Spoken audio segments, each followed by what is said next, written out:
se retrouve pour la deuxième partie de la présentation et on va vous parler de deux livres qui sont un peu dans le même genre. Ouais, on va commencer par Le Dimanche des Mères de Graham Swift. J'ai acheté dans la collection France Loisirs. Tout d'abord, avant que je commence à le lire, je l'avais pas vu en magasin avant de l'acheter, je l'ai commandé sur internet et quand j'ai vu sa taille et son prix, j'ai halluciné. Il fait même pas 150 pages et pourtant il m'a coûté 13,50 €. Donc si vous avez la possibilité de l'avoir en pocket, si vous le voulez hein, bien sûr, prenez-le en pocket, enfin en poche, parce que là j'ai un peu l'impression de m'être fait arnaquer, même si j'ai bien aimé ma lecture. Puisqu'en plus il y a des grosses marges, ça suffit pas de pas mettre beaucoup de pages. Vous voyez ces marges de malade? On dirait un livre pour enfants. Donc passons au contenu de ce livre. Donc ça va tourner autour d'une journée, donc c'est la journée le dimanche des mères. Donc en fait c'est une journée par an où toutes les servantes, oui parce qu'on se place en 1924, donc on y a encore des domestiques etc. Donc tous les grands propriétaires doivent laisser cette journée de libre aux domestiques pour qu'ils aillent voir leur mère. Voilà, donc tout ça va tourner autour de ça, mais pas tellement autour de cette espèce de cérémonie, puisque la personne qu'on va suivre, qui est une femme et une domestique, n'a pas de mère, donc au final elle ne participe pas vraiment à ça, elle va faire autre chose de son temps pendant cette journée-là, et elle va faire quelque chose qui va apparemment changer toute sa vie.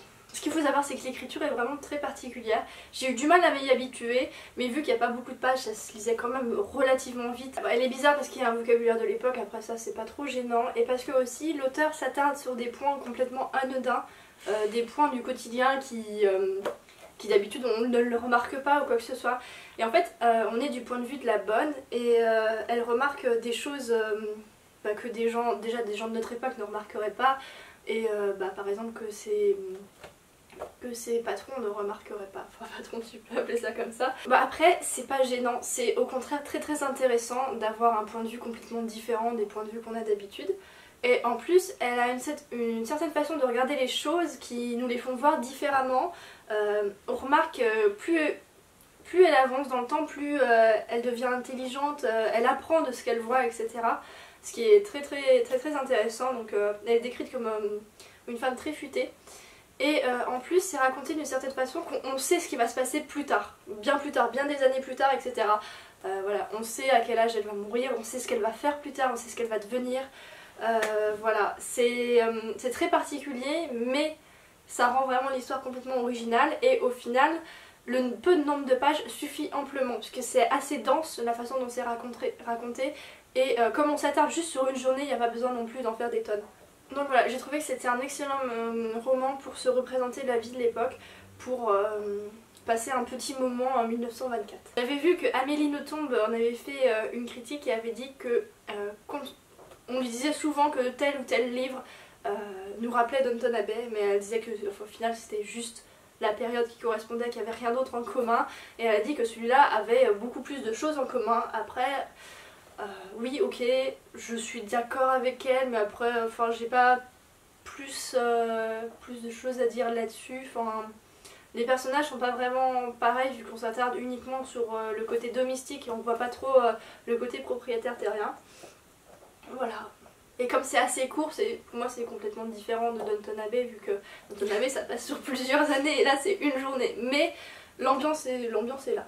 Donc quand je disais que c'était deux lectures du même genre, le lien s'appelle Downton Abbey tout simplement, puisque pour ma part j'ai lu Belgravia de Julian Fellowes, qui est l'auteur de Downton Abbey. Donc difficile de faire moins différent de Downton Abbey, je pense. En tout cas si vous cherchez quelque chose qui vous remet dans cette ambiance, il faut pas hésiter, je pense que celui-là répond complètement à ses attentes. Donc ça se passe plus tôt que 1924, la majorité, la plus grande partie de l'histoire, bon allez on va dire 95% de l'histoire, ça se passe en 1841, mais le début, en fait tout ce qui a déclenché tout ça, ça se passe en 1815, le 15 juin, tandis que les troupes de Napoléon sont en marche. Voilà. Ça se passe dans la belle société anglaise, pour ne pas changer, mais cette fois, au lieu de suivre une grande famille aristocratique, comme c'est le cas dans Downton Abbey, on va suivre des nouveaux riches. Voilà, ce qu'on peut appeler des nouveaux riches, c'est-à-dire ce ne sont pas des pairs, ce ne sont pas des lords, rien du tout, c'est juste Je pense qu'au début le père était marchand, voilà, et puis il a réussi à tracer son chemin, c'est un grand ambitieux, et il s'en est super bien sorti, du coup il fraye avec la belle société. Bien sûr, un des sujets, des grosses thématiques, c'est voilà, la lutte des classes, toute l'aristocratie contre ces nouveaux riches qui essaient de s'impliquer, de devenir assez snob, en fait c'est vraiment de l'imitation. C'est pour ça qu'il y a un personnage que j'ai adoré qui est Anne Tranchard, donc la femme de ce nouveau riche. Elle suit son mari, elle sait qu'il est ambitieux, mais en même temps elle le trouve un peu pathétique quoi. Elle lui dit pas d'arrêter parce qu'elle sait que ça sert à rien, mais quand elle le voit se comporter avec des aristos, elle se dit oh là là c'est pas possible quoi, mais cache-toi. Elle est complètement en dehors de ce truc, voilà. Elle a pris son rythme de bourgeoise, elle vit comme une bourgeoise, mais elle essaye pas d'imiter les grands, elle est pas aussi snob. Et donc c'est pour ça que j'ai beaucoup aimé ce personnage. Concernant l'histoire, moi je l'ai trouvée assez évidente finalement, mais comment dire, c'est comme Downton Abbey, quand vous voyez les différents personnages agir, vous savez ce qui se trame. Tout au long de la série, chaque épisode on sait quel est le point clé, qu'est-ce qui va exploser ou pas. Et en fait la seule question qu'on se pose c'est de quelle façon, quels personnages vont découvrir ci ou ça à quel moment. Mais finalement le spectateur ou du coup le lecteur dans ce cas là sait à peu près tout. Et enfin, j'ai trouvé, je sais pas toi, mais moi c'est comme ça que j'avais ressenti Downton Abbey en fait. On savait, tu sais tout le temps. La seule différence c'est de te demander est-ce que machin lui aussi va savoir ce que nous on sait. Ouais, enfin je dirais pas qu'on savait tout le temps, on sait pas qui va mourir quand. Enfin... Ah oui non, ça par contre non, ça c'est les grandes surprises. Il y a du suspense quand même, mais pas vraiment de surprise. Et par rapport à Downton Abbey, je vais pas arrêter de dire Downton Abbey, j'ai trouvé que la narration se rapprochait vraiment beaucoup de ce que j'ai pu voir dans la série. C'est-à-dire qu'en fait, on a de temps en temps un narrateur complètement omniscient, donc qui sait absolument tout. L'espace de quelques lignes, on est dans la tête d'un personnage, et puis d'un autre, et puis d'un autre encore. Et les chapitres sont découpés de telle façon à ce qu'on laisse une scène à un moment pour repartir vers des gens qui ne savent absolument rien de ce qui se déroule. C'est c'est presque déjà scénarisé en fait. On pourrait déjà se dire que c'est presque un script. En tout cas, c'est exactement le même genre. Comme je le disais, les personnages... moi, je pourrais mettre Maggie Smith un peu partout dans ce genre de truc. Je pense qu'elle correspond parfaitement bien. C'est voilà, il y a les snobs, il y a les grands aristocrates.